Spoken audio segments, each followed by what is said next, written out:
Hi everyone, welcome back to our another new mini blog. তো আজ না পড়াতে গিয়ে ভীষণ মনে হচ্ছিল যে একটু মাটন খাওয়ার ইচ্ছা হচ্ছিল।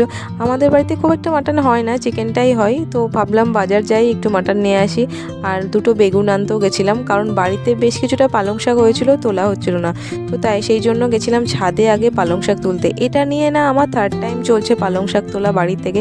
এর আগেও তুলেছিলাম 2-3 বার, তো তখন আমরা নিজেরাই খেয়েছিলাম। তো এবার একটু কম হয়েছে, তো শুধু মেয়ের জন্যই করা হয়েছিল। আর এই যে আজকে লাঞ্চে সোস টপার মাটন, যেটা আমি নিজে রান্না করেছিলাম। খাওয়া দাওয়া কমপ্লিট করে মেয়ের বায়নাতে একটু বসেছিলাম ওর সাথে খেলা করতে, ক্লে আর্ট বানাতে।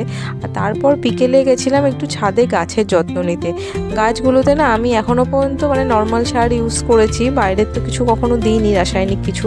তো গোবর সার কিছুতেই পাওয়া যাচ্ছিল না এখানে খুব একটা। তো অনেক দূর থেকে বেশ কিছুটা পরিমাণ গোবর সার আনানো হয়েছে একজনকে দিয়ে, তো সেইটাই আজকে দিচ্ছিলাম। প্রত্যেকটা গাছ আমি নিচটা ভালো করে খুঁড়ে নিয়ে দিচ্ছিলাম। আর জানো তো, এবছর প্রত্যেকটা গাছে আমের মুকুলে ভরে গেছিলো। আমি ছাদ থেকে আজকে সেটাই দেখছিলাম, এত ভালো লাগছিল। সো